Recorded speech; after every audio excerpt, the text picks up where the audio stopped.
ಭಾಳ ಓದಾಡನು ಭಾಳ ಒಳ್ಳೆ ದೊಡ್ಡ ಪತ್ರಕರ್ತರಾಗ್ತಿ ತಿಳ್ಕೊಬೇಡ್ರಿ. स्वागत है आपका बी न्यूज नेशन में। मैं हूं आबिद हुसैन शेख।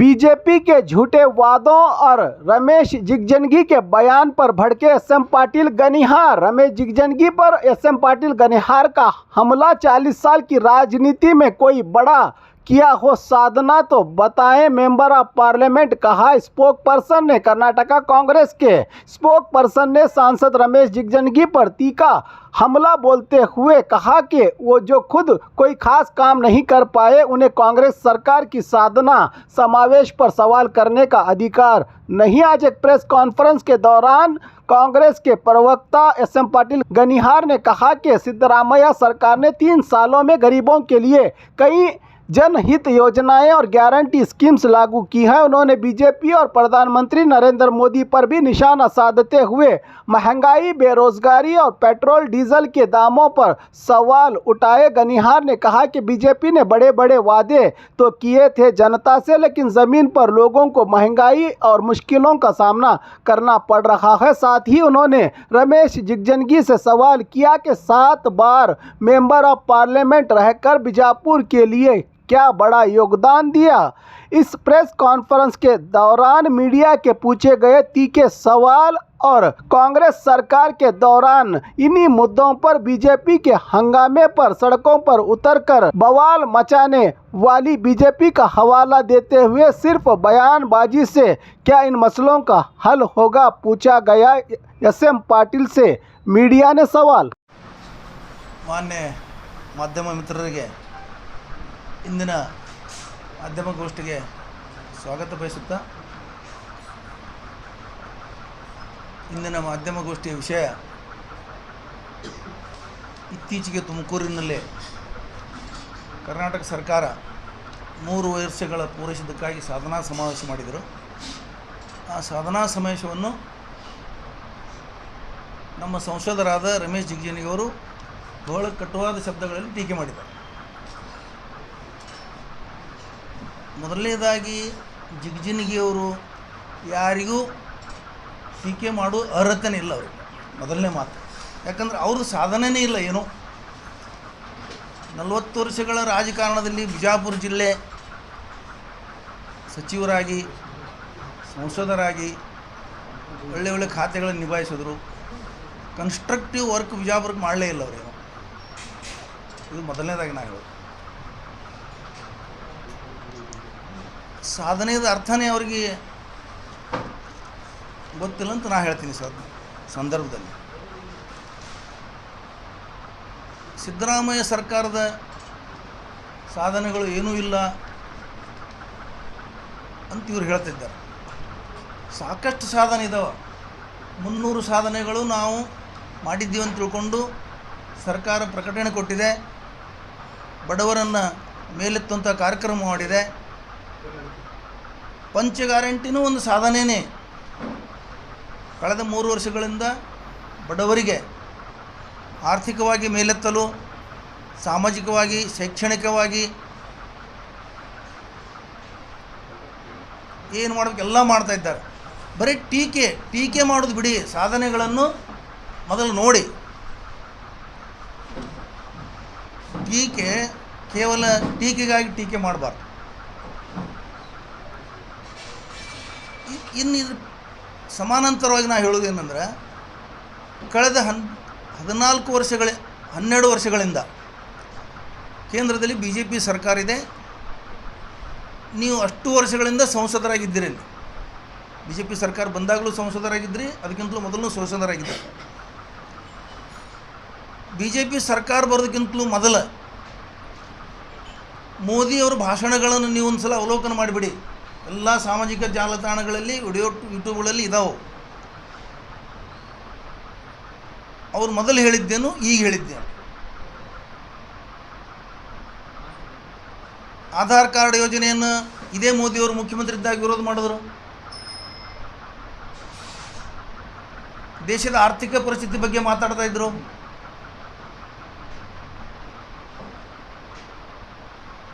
ರೂಪಾಯಿ ಮೌಲ್ಯ ಬೀಳ್ತಾ ಇದೆ, ದೇಶದ ಪ್ರಧಾನಮಂತ್ರಿ ಇದಕ್ಕೆ ಹೊಣೆ ಅಂತ ಹೇಳ್ತಾ ಇದ್ರು.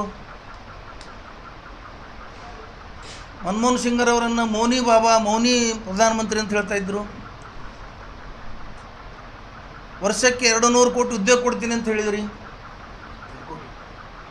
200 ಕೋಟಿ, 2 ಕೋಟಿ ವರ್ಷಕ್ಕೆ 2 ಕೋಟಿ, 12 ವರ್ಷನಾಗ 24 ಕೋಟಿ ಉದ್ಯೋಗ ಕೊಡಬೇಕು. ಆಯ್ತು, 2 ಕೋಟಿ ತಿಳ್ಕೊಳ್ಳಿ. 15 ಲಕ್ಷ ರೂಪಾಯಿ ಖಾತೆಗೆ ಹಾಕ್ತೀವಿ ಅಂತ ಹೇಳಿದ್ರಿ. ಭಯೋತ್ಪಾದನೆ, ಉಗ್ರವಾದನ ಮಟ್ಟ ಹಾಕ್ತೀನಿ ಅಂತ ಹೇಳಿದ್ರಿ.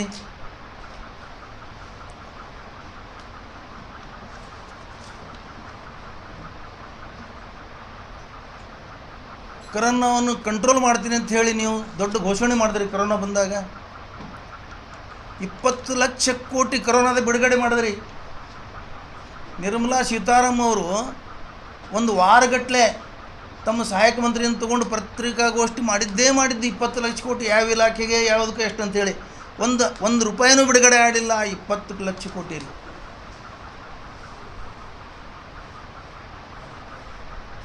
ಆಮೇಲೆ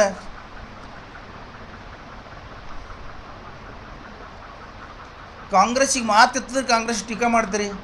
ನೆಹರು ಕುಟುಂಬವನ್ನು, ಹಿಂದಿನ ಸರ್ಕಾರವನ್ನು, 50 ವರ್ಷದ ಸರ್ಕಾರಗಳನ್ನು ಟೀಕೆ ಮಾಡ್ತೀರಿ. ನೀವು ಮಾಡಿದ್ದೇನು? ಕರ್ನಾಟಕ ಸರ್ಕಾರ ಭ್ರಷ್ಟಾಚಾರದಲ್ಲಿ ತೊಡಗಿದೆ ಅಂತ ಜಿಗ್ಜಿನ್ಗಿಯವರು ಹೇಳ್ತಾ ಇದ್ದಾರೆ. 24 ಲಕ್ಷ ಕೋಟಿ ಸಾಲ, ಇದು ಪಾರ್ಲಿಮೆಂಟದಲ್ಲಿ ಉತ್ತರ ಕೊಟ್ಟಿದೆ ಸರ್ಕಾರ. 24 ಲಕ್ಷ ಕೋಟಿ ಸಾಲ ಮನ್ನಾ ಮಾಡಿದ್ದೀವಿ ಉದ್ಯಮಿಗಳಿದು ಅಂಥೇಳಿ. ಇದರ ಹಿಂದೆ ಏನು? ಇದರಿಂದ ನೀವು ಯಾರಿಗೆ ಬಳಸ್ತಾ ಇದ್ದೀರಿ? ಎಲೆಕ್ಟ್ರಲ್ ಬಾಂಡ್ ರೂಪದಲ್ಲಿ ಕಾಂಟ್ರಾಕ್ಟ್ಗಳ ಕಡೆಯಿಂದ ಲಂಚ ಪಡೆದ್ರಿ. ಇದು ಅಧಿಕೃತವಾಗಿ PM ಕೇರ್ ಫಂಡ್ ಇವತ್ತಿಗೂ 6-7 ವರ್ಷ ಆಯಿತು, ಅದ್ರ ಬಗ್ಗೆ ಡಿಕ್ಲೇರ್ ಮಾಡ್ತಾ ಇಲ್ಲ. ಏನು ಎಷ್ಟು ಜಮಾ ಆಯಿತು, ಎಷ್ಟು ಖರ್ಚಾಯಿತು, ಅದ್ರಿಗೆ ಎಷ್ಟು ಬಂತು, ಯಾರು ಕೊಟ್ಟರು, ಯಾರು ತೆಗೆದ್ರು. ಉದ್ಯಮದಾರರ ಕಡೆಯಿಂದ, ಕಾಂಟ್ರಾಕ್ಟ್ಗಳಿಂದ ಲಂಚ ಪಡೆದು, ಹಣ ಪಡೆದು ಅವರಿಗೆ ಸಹಾಯ ಮಾಡಲಿಕ್ಕೆ ಈ ಯೋಜನೆಗಳನ್ನು ಮಾಡಿದಿರಿ ಅಧಿಕೃತವಾಗಿ.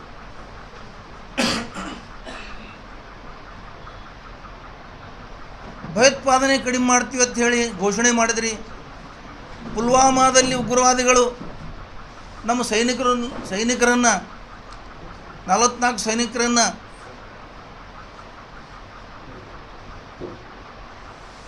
ಅಲ್ಲಿ ಅವರನ್ನು ಮಾರಣ ಹೋಮ ಮಾಡಿದಾಗ ನೀವು ಎಲ್ಲೋ ಗುಡ್ಡದಲ್ಲಿ ಹೋಗಿ ಫೋಟೋ ತಕ್ಕೋದು ಕೂತಿದ್ರಿ, ಫೋಟೋ ಶೂಟ್ ಮಾಡ್ತಾಯಿದ್ರಿ. ನೆವರವ್ರು ಹೆಸರ ರೀ, ಫೋಟೋ ಶೂಟ್ ಮಾಡ್ತಾ ಕೂತಿದ್ರಿ. ಅದ್ರ ಬಗ್ಗೆ ಇವತ್ತಿನ ತನಕ ಚೌಕಸಿ ಆಗಲಿಲ್ಲ, ಯಾರಿಗೂ ಅರೆಸ್ಟ್ ಮಾಡಲಿಲ್ಲ, ಆ ಪ್ರಕರಣನೇ ಮುಚ್ಚಾಕಿದ್ರಿ. ಇವತ್ತಿನ ತನಕ ಇಷ್ಟು ದಿವಸ ಬೇಕಾ? ಒಂದು ಯಾವುದೋ ಚಿಲ್ಲರೆ ಏನ್ರಿದ್ರೆ ಅದಕ್ಕೆ NIA ರಾಷ್ಟ್ರ ತುಂಬ ಸುದ್ದಿ ಮಾಡಿ NIA ಏನು ಮಾಡ್ತಾಯಿದೆ ಇವತ್ತು ನಿಮ್ದು?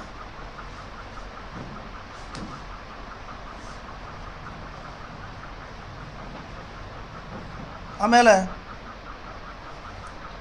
ನೀವು ಮೊನ್ನೆ ಪಹಲ್ಗಾಮ್ದಲ್ಲಿ ದಾಳಿ ಆದಾಗ ಏನು ಮಾಡ್ತಾಯಿದ್ರು ಪ್ರಧಾನಮಂತ್ರಿಗಳು? ಇವತ್ತಿಗೆ ಮುಟ್ಟು ಹಾಕಲಿಕ್ಕಾಗಲಿಲ್ಲ, ಇವತ್ತಿಗೆ ಅವ್ರಿಗೆ ಅರೆಸ್ಟ್ ಮಾಡೋಕ್ಕಾಗಲಿಲ್ಲ. ದಾಳಿಗಳು ನಿಲ್ಲಿಸ್ತೀವಿ ಅಂತ ಹೇಳಿದ್ರಿ ನೀವು, ಏನೂ ಕಡಿಮೆ ಆಗಲಿಲ್ಲ, ಇನ್ನೂ ಹೆಚ್ಚಿಗೆ ಆಗಿದಾವ. ನಿಮ್ಮ ಅಂಕಿ ಸಂಖ್ಯೆ ಪ್ರಕಾರನೇ, ಲೋಕಸಭೆಯಲ್ಲಿ ಬಿಡುಗಡೆ ಮಾಡಿದ ವರದಿ ಪ್ರಕಾರನೇ. ಇದೆಲ್ಲ ವಿಫಲತೆ ಕಾಣ್ತಾ ಇಲ್ವಾ? ನಿಮ್ಮ ರಾಜ್ಯಗಳಲ್ಲಿ 5 ಸಲ ನೀಟ್ ಪ್ರಶ್ನೆ ಪತ್ರಿಕೆ ಸೋರಿಕೆ ಅದು. ಇದು ನಿಮ್ಮ ಆಡಳಿತ ವೈಫಲ್ಯ ಅಲ್ವಾ? BJP ಸರ್ಕಾರ ಇದ್ದಲ್ಲಿ ಆಗಿದಾವ ಮತ್ತು BJP ಕಾರ್ಯಕರ್ತರೇ ಅರೆಸ್ಟ್ ಆಗಿದ್ದಾರೆ ಇವತ್ತು. BJPಯ ಒಂದು ಲಿಂಕ್ ಇದ್ದವರು, RSS ಲಿಂಕ್ ಇದ್ದವರೇ ಅರೆಸ್ಟ್ ಆಗಿದ್ದಾರೆ ಇವತ್ತು.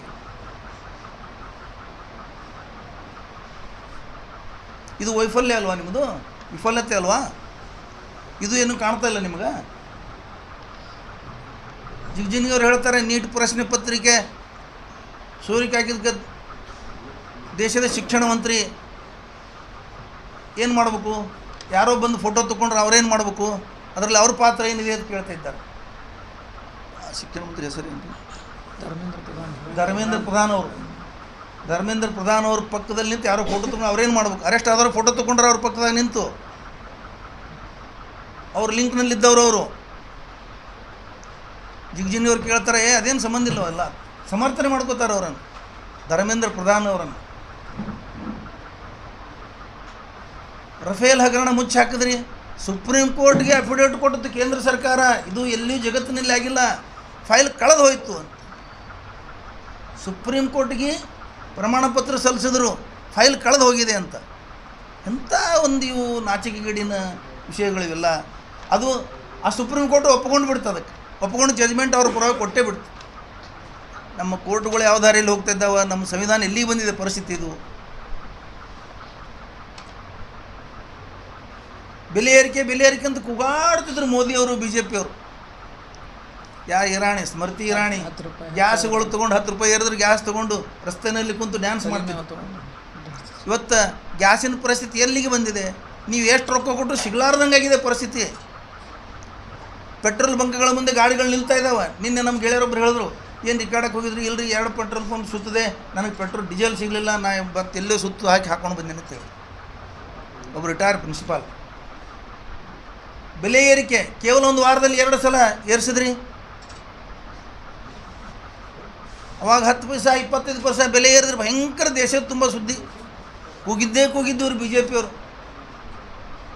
ಗ್ಯಾಸ್ ಹೊತ್ಕೊಂಡು ತಿರುಗಾಡಿದ್ದು. ಈಗೇನಾಗಿದೆ ಪರಿಸ್ಥಿತಿ?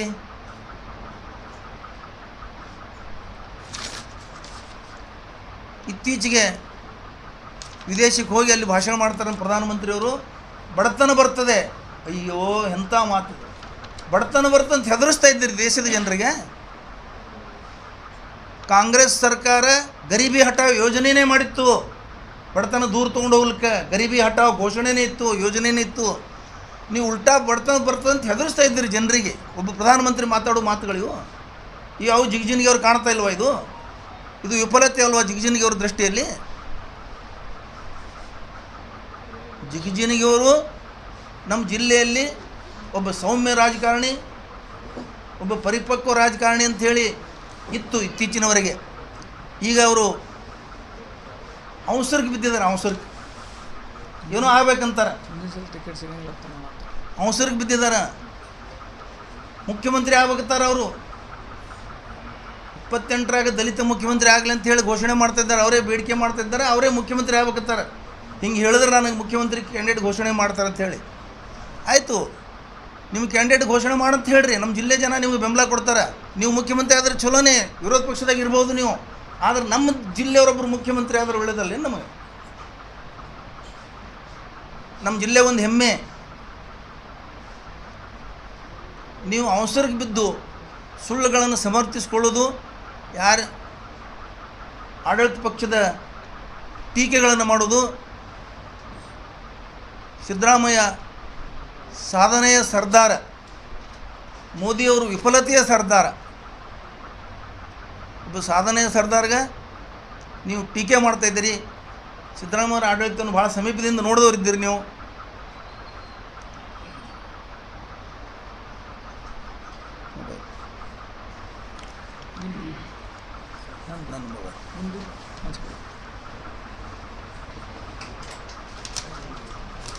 ಆಮೇಲೆ ಜಿಗಜಿನಿಗೆ ಅವರು 7ನೇ ಸಲ ಲೋಕಸಭಾ ಸದಸ್ಯರು. ನಾವೊಂದು ವಿನಂತಿ ಮಾಡ್ತೀನಿ ಅವ್ರಿಗೆ. 7 ಸಲ ಲೋಕಸಭಾ ಸದಸ್ಯರಾದವರು ನಮ್ಮ ಜಿಲ್ಲೆಗೆ ನೀಡಿದ ಕೊಡುಗೆ ಏನು, ಕೇಂದ್ರ ಸರ್ಕಾರದಿಂದ ಏನೇನು ತಂದ್ರಿ, ಏನೇನು ಲಾಭ ಆಗಿದೆ, ಏನು ಯೋಜನೆಗಳು ಬಂದು ಇಲ್ಲಿಗೆ, ಅದು ಸ್ವಲ್ಪ ಮುಂದಿನ ಪತ್ರಿಕಾಗೋಷ್ಠಿಯಲ್ಲಿ ತಾವು ಹೇಳಿದ್ರೆ ನಾವು ಅದನ್ನು ಸ್ವಾಗತ ಮಾಡ್ತೀವಿ. ಜಿಗಜಿನಿಗೆ ಅವರು ವಿಫಲತೆಯ ಸರ್ದಾರನೇ. 40 ವರ್ಷಗಳ ಕಾಲ ಆಡಳಿತ ಮಾಡಿದ್ದಾರೆ ಅವರು ನಮ್ಮ ಜಿಲ್ಲೆಗೆ. ಏನು ಮಾಡಿದ್ದಾರೆ? ಇಂಥದ್ದೊಂದು ವರ್ಕ್ ಮಾಡಿವಂತವ್ರು ಹೇಳಬೇಕು. ನೀವು ಮೊದಲು ನಿಮ್ಮ ವಿಫಲತೆಯನ್ನು ಮುಚ್ಕೊಳ್ಳೋಕೆ, ವೈಫಲ್ಯವನ್ನು ಮುಚ್ಕೊಳ್ಳೋಕೆ ಸಿದ್ದರಾಮಯ್ಯ ಸರ್ಕಾರವನ್ನು ಟೀಕೆ ಮಾಡ್ತಾ ಇದ್ದೀರಿ ನೀವು.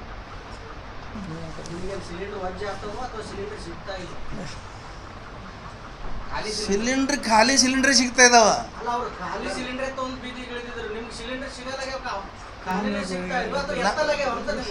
ಇಲ್ಲ, ಏನಾಗಿದೆ ಅಂದ್ರೆ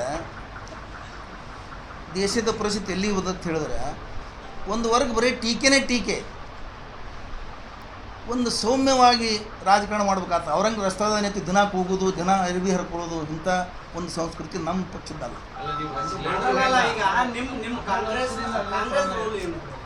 ಕಾಂಗ್ರೆಸ್ ರೋಲ್ ಏನಿರ್ತದೆ ರೀ? ವಿರೋಧ ಪಕ್ಷ ನಾವು.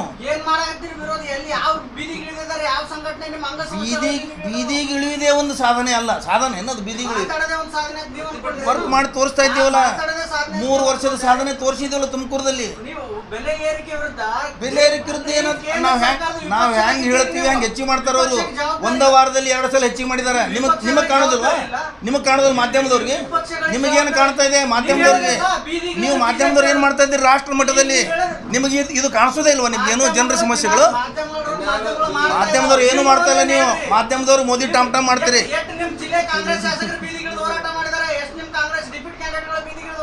ಎಲ್ಲ ಮಾಡಿದ್ದಾರೆ. ನಿನ್ನೆ ನೀಟ್ ಪರೀಕ್ಷೆ ಬಗ್ಗೆ ಬೆಂಗಳೂರಲ್ಲಿ ದೊಡ್ಡ ಪ್ರತಿಭಟನೆ ಆಗಿದೆ. ನೀಟ್ ಬಗ್ಗೆನೇ ಅದು. ನೀಟ್ ಬಗ್ಗೆ ಏನ್ರಿ?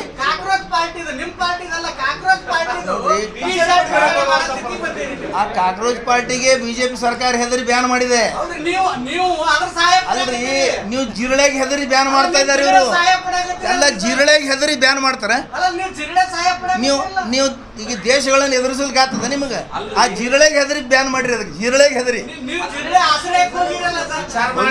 ಒಬ್ಬ ನಗರ ಶಾಸಕರು ಒಂದು ಕಾರ್ಯಕ್ರಮ ಒಂದರಲ್ಲಿ ಬಹಿರಂಗವಾಗಿ ಒಳಗೊಪ್ಪಂದದ ಕುರಿತಾಗಿ ಮಾತಾಡ್ತಾರೆ. ನಿಮ್ಮ ಕಾಂಗ್ರೆಸ್ ಶಾಸಕರು ಟಾಳಿ ಹೊಡಿತಾರ, ಉಸ್ತುವಾರಿ ಸಚಿವರು ನಗತಾರ, ಕೈ ಮುಗಿತಾರ. ಏನ್ ನಡೆದಿದೆ? ಅವ್ರು ಯಾಕೆ ನಿಕ್ಕಾರ ಹೇಳಿ?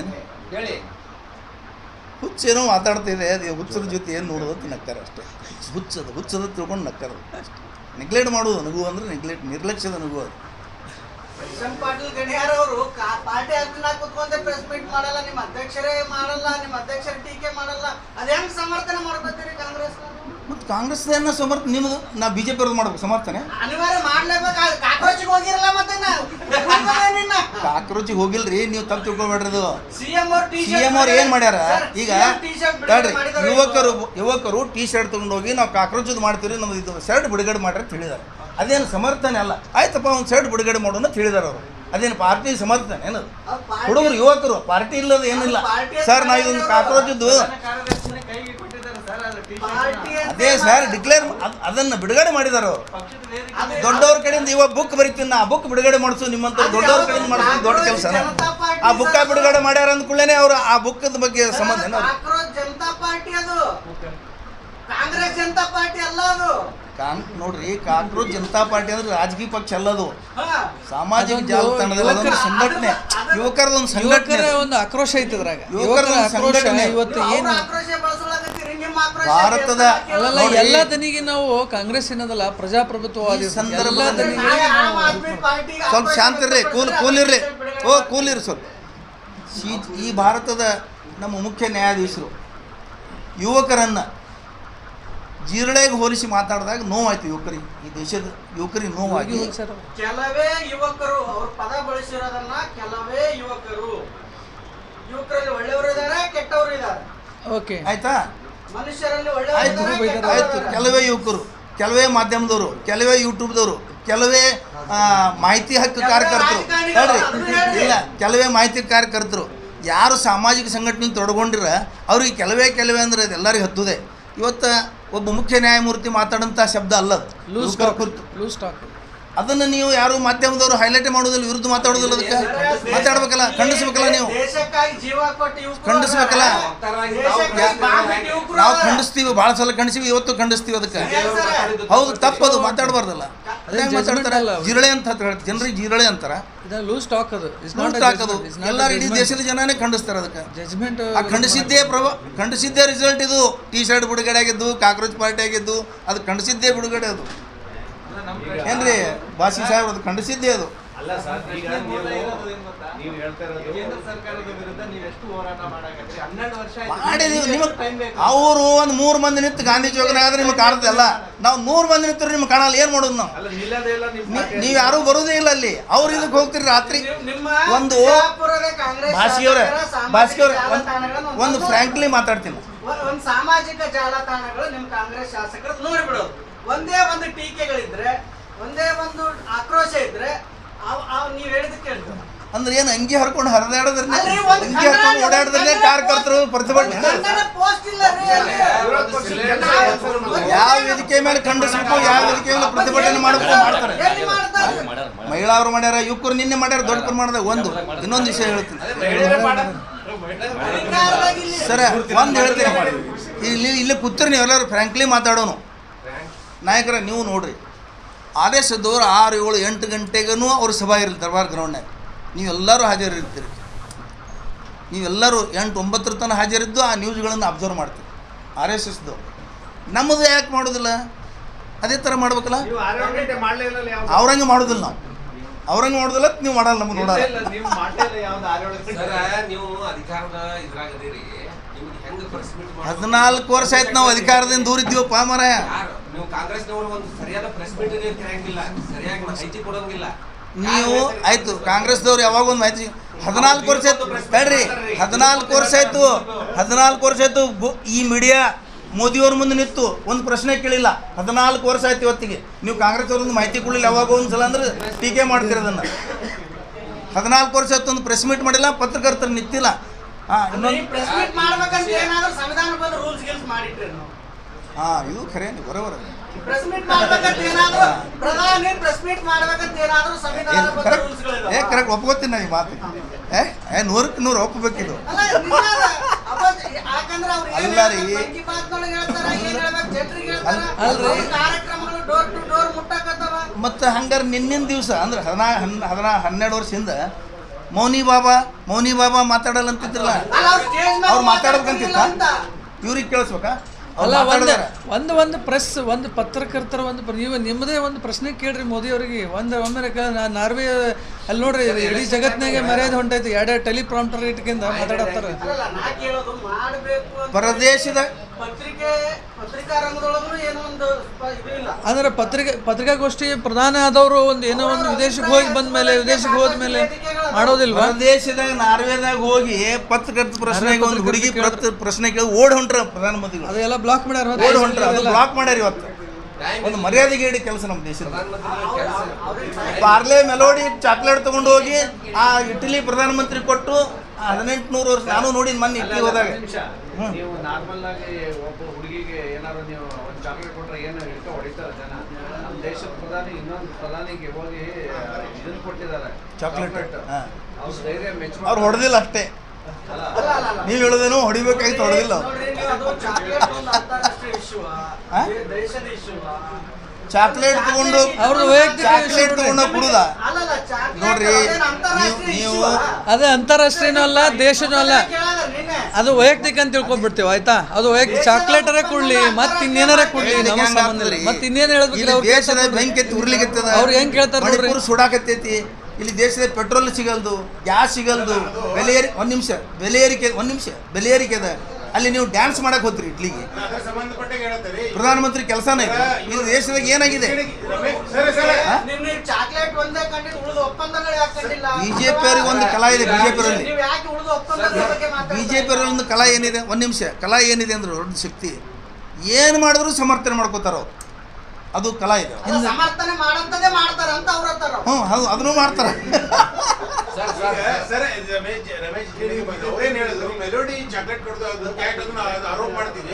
ಒಂದು ದೇಶ ಬೇರೆ ದೇಶಕ್ಕೆ ಸ್ವೀಟ್ ಕೊಡೋದು ಅದು ನಮ್ಮ ಸಂಸ್ಕೃತಿ ಅದ. ಅದ್ರಲ್ಲಿ ಸ್ವೀಟ್ ಕೊಟ್ಟಾರೆ ಅದ್ರಿಗೆ ಹೇಳ್ತಾರೆ. ಭಾರತೀಯ ಸಂಸ್ಕೃತಿ ಸಿಹಿ ಕೊಡ್ತಾರೆ. ವಿಸಾ ಕೊಟ್ಟಿಲ್ಲಲ್ಲ. ನಾ ಏನು ಹೇಳಿದೆ, ಅವ್ರ ಹತ್ರ ಕಲಾ ಇದೆ. ಬಿಜೆಪಿ ಹತ್ರ ಏನು ಮಾಡಿದ್ರು ಸಮರ್ಥನೆ ಮಾಡ್ಕೋತಾರೆ. ಅಂದ್ರೆ ಸ್ವೀಟ್ ಅಲ್ಲ, ಸಿಹಿ ಕೊಟ್ಟಾರೆ, ಅವ್ರನ್ನ ವಿಸಾ ಕೊಟ್ಟಿಲ್ಲ. ಅದು ಸಂಪ್ರದಾಯ. ಅಲ್ಲಿ ಹೋಗೋಣ ಸಂಪ್ರದಾಯ. ರಮೇಶ್ ಜಿಗಜಿಣಗಿ ಅವರು 5,000 ಕೋಟಿ ರೂಪಾಯಿ ತಂದಿದ್ದಾರೆ. ಯಾವುದಕ್ಕೆ ರಮೇಶ್ ಜಿಗಜಿಣಗಿ ಅವರು ಹೇಳಿದ್ದು ಎಲ್ಲಿ ನೋಡ್ರಿ, ಎಲ್ಲದ ರೊಕ್ಕ ಎಲ್ಲಿಟ್ಟಾರ? 5,000 ಕೋಟಿ ಬೇಕಲ್ಲ, ಅದೇ ಬೇಕಲ್ಲ. ಯಾರು ತಂದು ಹಿಂಗ್ ನೋಟ್ ಅಲ್ಲ, ಎಲ್ಲರೂ ಒಂದ್ ಕಡೆ ಅವರ ರೊಕ್ಕ ಕೇಳಲ್ಲ. ನಾವು ರೊಕ್ಕ ಕೇಳಲ್ಲ. ಹೈವೇ ತಂದಾರ. ನೋಡ್ರಿ, ಉದಾಹರಣೆ ಹೇಳ್ತೀನಿ ಕೇಳ್ರಿ. ರೊಕ್ಕ ಕೇಳ್ತಾ ಇಲ್ಲ, ವರ್ಕ್ ತೋರಿಸ್ರಿ. ಇಷ್ಟು ವರ್ಕ್ ನಾವು ಮಾಡಿ ಒಂದು ತೋರಿಸ್ರಿ. ಈಗ MP ಅವರು ತಂದು ವಿಮಾನ ನಿಲ್ದಾಣ ಯಾರು ತಂದಿದ್ದು?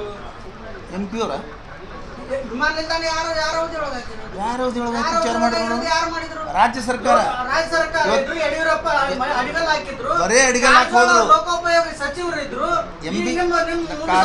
ಕಾರಜೋಳ ಅವರು ಕೆಲಸ ಮಾಡಿದಾರೆ ಇಲ್ಲ ಅನ್ನೋದಿಲ್ಲ ಆ ವಿಷಯದಲ್ಲಿ. ಮುಂದೆ ಅದನ್ನು ಒಂದು ಹಂತಕ್ಕೆ ತಂದು ಕೆಲಸ ಮಾಡಿದವರು ಎಂ ಬಿ ಪಾಟೀಲ್. ಅಡಿಗಲ್ ಹಾಕಿದ್ದು ಅಭಿವೃದ್ಧಿ ಅಲ್ಲ, ಮುಕ್ತಾಯ ಮಾಡೋದು ಅಭಿವೃದ್ಧಿ. ಅದು ತಿಳ್ಕೊಳ್ಳಿ. ಅಡಿಗಲ್ ಹಾಕ್ತಾನಂದ್ರೆ ಮಾಡ್ತಾರೆ. ಹೈಕೋರ್ಟ್ ಇದು ಸುಪ್ರೀಂ ಕೋರ್ಟ್ದಲ್ಲಿ ಕೇಸ್ ಇದೆ, ಅದಕ್ಕೆ ಪೆಂಡಿಂಗ್ ಬಿದ್ದದ. ನೀವು ಟೀಕೆಗೋಸ್ಕರ ಟೀಕೆ ಮಾಡ್ತಾ ಇದ್ದೀರಿ. ನಿಮ್ಗೆ ಎಲ್ಲ ವಿಷಯ ಗೊತ್ತಿದ್ದು ನೀವು ಪ್ರಶ್ನೆ ಕೇಳ್ತಾ ಇದ್ದೀರಿ. ಏನಂದ್ರೆ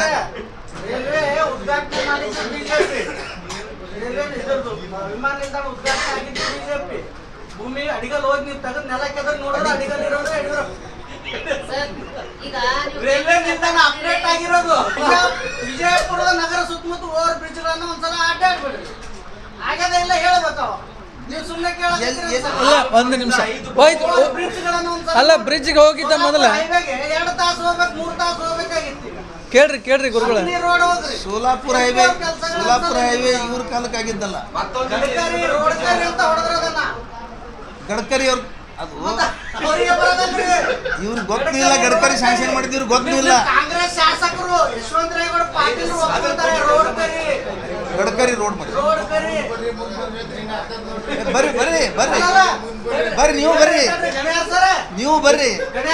ಯಶವಂತರೇಗೌಡ ಪಾಟೀಲ್ ಕಾಂಗ್ರೆಸ್ ಶಾಸಕರು, ಅವರೇ ಬಿಜೆಪಿಯ ಗಡ್ಕರಿ ಅವರನ್ನ ಹೊಗಳಿಕೊಂಡಾರೆ. ನಾವನ್ನು ಒಪ್ಕೋತೀನಿ. ಇವತ್ತು ನಾವೆಲ್ಲರೂ ಒಪ್ಕೋತೀವಿ. ಗಡ್ಕರಿ ಅವರು ಜಿಗಜಿಣಿಗೆ ಮಾಡಿಲ್ಲ.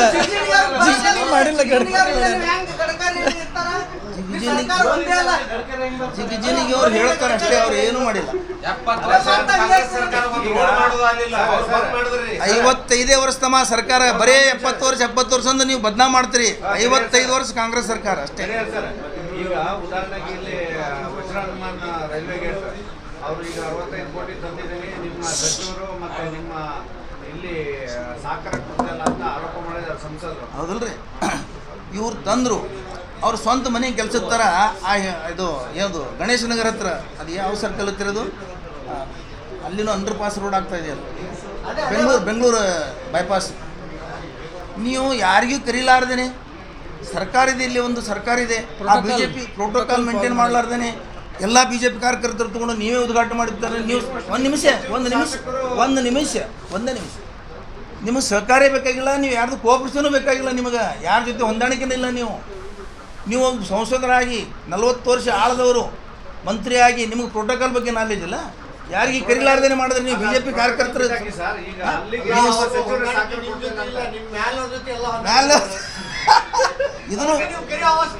ಇದನ್ನು ಎಸ್ ನೀವೇ ಹೇಳ್ತಾ ಇದ್ರಿ, ನಾವು ಹೇಳೋದಿಲ್ಲ. ಈಗ ನಿನ್ನೆ ಯತ್ನಾಳ್ ಅವರು ರಾಹುಲ್ ಗಾಂಧಿಗೆ ಜೋಕರ್ ತಂದಾರ. ಅದು ಹೆಂಗ ಏನ್ ಅನಿಸ್ತದೆ? ಉತ್ತರನೇ ಇಲ್ಲ. ನೀವು ಯತ್ನಾಳ್ ರಾಹುಲ್ ಗಾಂಧಿ ಎತ್ಕೊಂಡು ಹೋಗ್ತಾರ, ರಾಹುಲ್ ಗಾಂಧಿ ಬಗ್ಗೆ ಮಾತಾಡ್ತಾರ ಒಬ್ರು. ಇಲ್ಲಿ ಹೇಳ್ತ ಕೇಳಪ್ಪ, ಇಲ್ಲಿ ಹೇಳ್ತ ಅಂದ್ರೆ ಎಲ್ಲೋ ಒಂದ್ ಕಡೆ ಇಲ್ಲಿ ಹೇಳ್ತ ತಡ್ರಿ, ಇಲ್ಲಿ ಹೇಳ್ತ ಕೇಳ. ನಮ್ಮ ಲೆವೆಲ್ದಲ್ಲಿ ನಾವು ಬಸವನಗೌಡ ಪಾಟೀಲ್ ಯತ್ನಾಳರನ್ನ ಒಬ್ಬ ಸಂಸ್ಕೃತಿ ಉಳ್ಳ ಶಾಸಕ ತಿಳ್ಕೊಂಡಿಲ್ಲ. ಸಂಸ್ಕೃತಿ ಏನು ಮಾತಾಡ್ತಾರೆ ಅವರು, ಅಂಥವ್ರಿಗೆಲ್ಲ ನಾವು ಅದ್ರ ಬಗ್ಗೆ ಪ್ರತಿಕ್ರಿಯೆ ಹೇಳೋದಾದ್ರೆ ನಾವು ಅವ್ರ ಲೆವೆಲ್ಗೆ ಹೋದಂಗೆ ಆಯ್ತು. ಅದಕ್ಕೆ ಪ್ರತಿಕ್ರಿಯೆ ಹೇಳಲ್ಲ. ಅಲ್ರಿ, ಈಗ ನೀವು ಅದನ್ನೇ ಹೇಳಿರೋದು. ಅವರು ಸಂಸ್ಕೃತಿ ಹೀನ ರಾಹುಲ್ ಗಾಂಧಿ ಅವರು ಟಿ ಶರ್ಟ್ ಹಾಕೊಂಡು ಹೋಗಕತ್ತಾರೆ ಅಂತ ಎಂಪಿ ಅವರು. ಅವ್ರಿಗೆ ಸಂಸ್ಕೃತಿ ಇಲ್ಲ. ವಿರೋಧ ಪಕ್ಷದ ನಾಯಕ ಹೆಂಗಿರ್ಬೇಕು? ನೀವು ನೋಡ್ರಿ, ಹಾಕ್ಬೇಕಾ ಶರ್ಟ್ ಹಾಕ್ಬೇಕಾ? ಇಲ್ಲಿ ಕೇಳ್ರಪ್ಪ, ಇಲ್ಲಿ ಕೇಳ್ರಿ, ಹ್ಯಾಂಗ್ ಅಡ್ಡಾಡಬೇಕು ಅನ್ನೋದು. ನೀವರ ಕೇಳ್ರಿ, ಏನು ಡ್ರೆಸ್ ತೊಡಬೇಕು, ಏನು ಹಾರ ತಿನ್ನಬೇಕು, BJP ಅವ್ರಿಗೆ ಕೇಳಿ. ಒಂದು ನಿಮಿಷ, ಅವ್ರು ಹೇಳಿದ್ದೆ ಹಾರ ತಿನ್ನಬೇಕು, ಅವ್ರು ಹೇಳಿದ್ದೆ ಡ್ರೆಸ್ ತೊಡಬೇಕಂತೇನಿಲ್ಲ. ಈ ದೇಶದಲ್ಲಿ ಯಾರ್ಯಾರು ಏನೇನು ಡ್ರೆಸ್ ತೊಡ್ತಾರೆ. ಟಿ ಶರ್ಟ್ ಅದ್ರದ್ದು ಒಂದು ಹಿನ್ನೆಲೆ ಇದೆ. ಯಾಕೆ ಟಿ ಶರ್ಟ್ ತೊಟ್ಟರು? ವಿರೋಧ ಪಕ್ಷದ ನಾಯಕರಿಗೆ ಒಂದು ಘನತೆ ಇದೆ. ಸ್ವತಂತ್ರದ ಅಂತ ಹೇಳಿ ಬರ್ಬೋರ್ಡ್ ಹಾಕೊಂಡು ಟಿ ಶರ್ಟ್ ಹಾಕೊಂಡು ನಡೀತಾರೆ. ಅವ್ರೇನು ಹೇಳ್ತಾರೆ ಬಿಜೆಪಿ ಅವರು, ಒಂದು ಹೋಗ್ಬೇಕಾದ್ರೆ ಶಿಸ್ತುಬದ್ಧವಾಗಿ ಹೋಗ್ಬೇಕಾಗುತ್ತೆ. ಟಿ ಶರ್ಟ್ ಹಾಕೊಂಡು ಬಿಡಿ ಬಿಚ್ಕೊಂಡು ಹಿಂಗೆ ಹೋಗೋದು ಸರಿಯಲ್ಲ ಅಂತ ಅವ್ರು ಹೇಳ್ತಾರೆ. ನಾವು ಸಣ್ಣವರಿದ್ದಾಗ ನಾನು ಒಂದು ನಿಮಿಷ 73 ವರ್ಷ, ನಾನು 55 ವರ್ಷದಿಂದ ಈ ಕಡೆ ಹೇಳ್ತೇನೆ. ಅದು ಮೊದಲು ಸಣ್ಣವಿದ್ದೆ. ಮೈ ತುಂಬ ಬಟ್ಟೆ ಹಾಕ್ಕೊಂಡು ವಾಕಿಂಗ್ ಆಗಲಿ, ಮನೆಯಿಂದ ಹೊರಗೆ ಬೀಳೋದಾಗಲಿ, ಪ್ರತಿಯೊಬ್ಬ ಮನುಷ್ಯ ಪ್ರತಿಯೊಂದು ಹೆಣ್ಮಗಳು ಪ್ರತಿಯೊಬ್ಬ ಮನುಷ್ಯ ತುಂಬ ಸೆರಗು ಹೊಚ್ಕೊಂಡು ಗಂಡಸ ಬಟ್ಟೆ ಹೊತ್ಕೊಂಡು ಹೊರಗೆ ತಿರುಗಾಡ್ತಾರೆ. ಇವತ್ತು ಬರಮೋಡ ಹಾಕೊಂಡು ಇಟ್ಟಿಟ್ರ ಮೇಲೆ ಊರು ತುಂಬ ತಿರುಗಾಡ್ತಾರೆ ಜನ. ಒಂದು ನಿಮಿಷಪ್ಪ, ಒಂದು ನಿಮಿಷ. ಇಟ್ಟಿಟ್ಟೆ ಟೀ ಶರ್ಟ್ ಭಾಳ ಓದಾಡನು ಭಾಳ ಒಳ್ಳೆ ದೊಡ್ಡ ಪತ್ರಕರ್ತರ ಆಗ್ತಿ ತಿಳ್ಕೊಬೇಡ್ರಿ. ಇಲ್ಲ ಒಂದು ನಿಮಿಷ ನಂದು ಕೇಳಬೇಕು ಇತಿಹಾಸ. ನೀವು ಮೊದಲ ಇತಿಹಾಸ ಹೇಳ್ತಂದ್ರೆ ನೀವು ಕುದುರಬೇಡ್ರಿ. ಒಂದು ನಿಮಿಷ ಅದೇ ಹೇಳತ್ತೀನಿ. ಮತ್ತೆ ಅದೇ ಹೇಳಕತ್ತೀನಿ ರೀ, ಅದೇ ಹೇಳಕತ್ತೀನಿ. ಒಂದು ನಿಮಿಷ ಸರ್ ಮುಗಿಸ್ತೀನಿ. ಸರ್ ಇದೊಂದು ಮಾತು ಮುಗಿಸ್ತೀನಿ. ಹಾಫ್ ಶರ್ಟ್ ಹಾಕಿದ್ರೆ ಬೈತಿದ್ರು ಅವಾಗ. ಹಾಫ್ ಶರ್ಟ್ ಫುಲ್ ಶರ್ಟ್ ಹೊಲಿಸೋಕಿಲ್ಲ ಅಂತ ಕೇಳ್ತಿದ್ರು. ಆದರೆ ಇವತ್ತು ಪರಿಸ್ಥಿತಿ ಎಲ್ಲಿ ಬಂದದ? ಬರ್ಮೋಡ ಟೀ ಶರ್ಟೇ ಸುಪೀರಿಯರ್ ಡ್ರೆಸ್ ಆಗ್ಯಾವ. ರಾಹುಲ್ ಗಾಂಧಿ ಟೀ ಶರ್ಟ್ ಹಾಕಲಿಕ್ಕೆ ಒಂದು ಕಾರಣ ಇದೆ. ಅವರು 4750 ಕಿಲೋಮೀಟ್ರ್ ಇದು ಮಾಡಿದ್ರು, ಭಾರತ್ ಜೋಡೋ ಮಾಡಿದ್ರು, ವಿರೋಧ ಮಾಡಿದ್ರು ಇವರೆಲ್ಲ ಬಿಜೆಪಿ. ಆ ಟೀ ಶರ್ಟ್ ಬಗ್ಗೆ ಟೀಕೆ ಮಾಡಿದ್ರು ಬಿಜೆಪಿ. ಟೀ ಶರ್ಟ್ ಈಗ ನೀವು ವಾಕಿಂಗ್ 1 ಕಿಲೋಮೀಟ್ರಿಗೆ ಟೀ ಶರ್ಟ್ ಹಾಕ್ತೀರಿ, 4500 ಕಿಲೋಮೀಟ್ರ್ ತಿರುಗಾಡೋ ಮನುಷ್ಯ ಟೀ ಶರ್ಟ್ ಹಾಕೊಂಡು ಗಾಳಿ ಆಡ್ಲಿಕ್ಕೆ. ಆ ಟೀ ಶರ್ಟ್ ಬಗ್ಗೆ ಟೀಕೆ ಮಾಡಿದಾಗ ಅವರು ಟೀ ಶರ್ಟ್ಗೆ ಇರಲಪ್ಪ ನಮ್ಮ ಟೀ ಶರ್ಟ್ ಇಲ್ಲಿ ನಾವು ಇಂಥವ್ರು ಇದ್ದೀವಿ ಅಂತ ಅವರು ತೋರ್ಸಕ್ಕೆ ಅದು ಹಾಕಿದ್ರೆ. ಈಗ ನಿಮ್ಮ ದೊಡ್ಡ ಸಾಹೇಬ್ರಿಗತ್ಲೆ ದಿನಕ್ಕೆ ತಾಸಿಗೆ 10 ಲಕ್ಷದ ಕೋಟ್ ಹಾಕೊಂಡು ಅಡ್ಡಾಡ್ಬೇಕಂತಾರೆ. ಇವ್ರು ದೊಡ್ಡ ಸಾಹೇಬ್ರಲ್ಲ, ಬಿಜೆಪಿ ದೊಡ್ಡ ಅಲ್ಲ. ಇಲ್ಲ ಕ್ಷಮಿಸಿ ನಮ್ಮ ದೊಡ್ಡ ಸಾಹೇಬ್ರು ಅಂತೀನಿ ಆಯ್ತಾ. ನಮ್ಮ ದೇಶದ ದೊಡ್ಡ ಸಾಹೇಬ್ರಿಗತ್ಲೆ ತಾಸಿಗೆ ಒಂದೊಂದು 10 ಲಕ್ಷದ ಟಿ ಶರ್ಟ್, 10 ಲಕ್ಷದ ಕೋಟ್, ಡ್ರೆಸ್, ಮತ್ತು ಅದು ಯಾವುದೋ ಇಂಡೋನೇಷ್ಯಾದ ಯಾವುದೋ ಅಣಬೆ 4 ಲಕ್ಷ 5 ಲಕ್ಷದ ಅಣಬೆ ತಿನ್ಕೊಂಡು ಇಂಥದ್ದು ಮಾಡ್ಬೇಕಾ? ಇಂಥದ್ದು ಮಾಡ್ಬೇಕೇನು ಹೇಳಿ? ಅಲ್ಲ, ಟಿ ಶರ್ಟ್ ಇಟ್ಟು ಒಂದು 400 ರೂಪಾಯಿ ಟಿ ಶರ್ಟ್. ಇವರು ನಾಗರಿಕ ವಿರೋಧ ಪಕ್ಷದ ನಾಯಕರಾಗಿ ಭಾರತದ ನಾಗರಿಕ ಹೆಂಗಿರ್ಬೇಕು ಹಂಗೆ ಅದಾರ. और खबरों के लिए देखते रहिए बी न्यूज़ नेशन।